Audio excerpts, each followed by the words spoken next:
France, 1917. The fields of the Western Front were a shattered landscape of mud, barbed wire, and craters filled with stagnant water.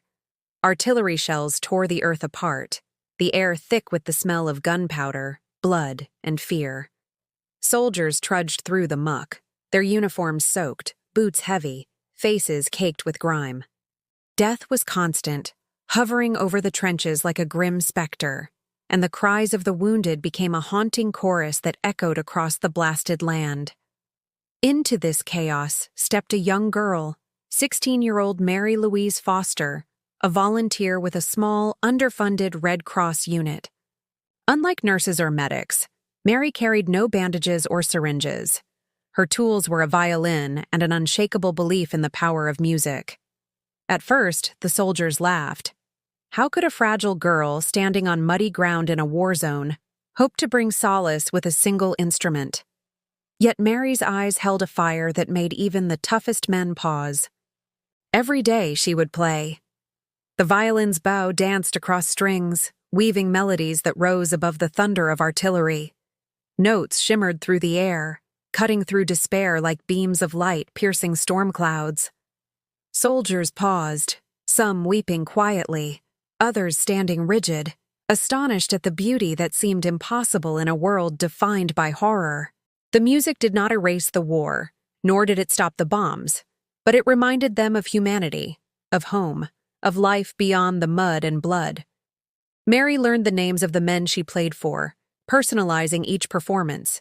She memorized their stories, a farmer's longing for his children, a young man's love letter to a sweetheart waiting in Paris, a comrade mourning a fallen friend. Her music became a lifeline, a fragile bridge connecting them to memories of peace and offering courage to face another day. One winter, a particularly brutal offensive left the trenches in chaos. Frostbite crept into fingers and toes, shell fire tore through the earth, and morale plummeted. Mary, undeterred, found a small shelter for the soldiers.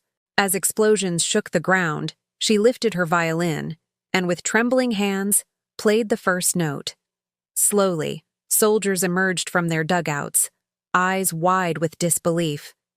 As the melody carried across the frozen mud, something extraordinary happened. The men's fear transformed into focus, their despair softened by hope.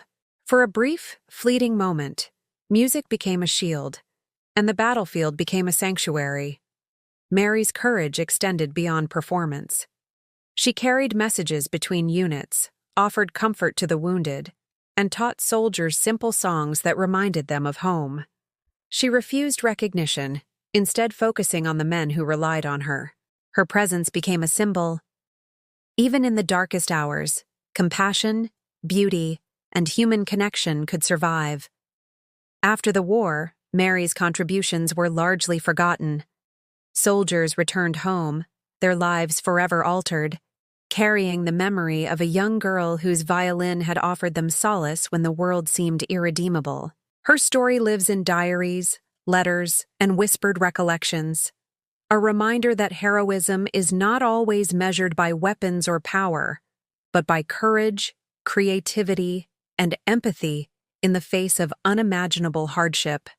Mary's story teaches us that even the smallest actions, when guided by conviction, can ripple through lives in ways we cannot fully measure.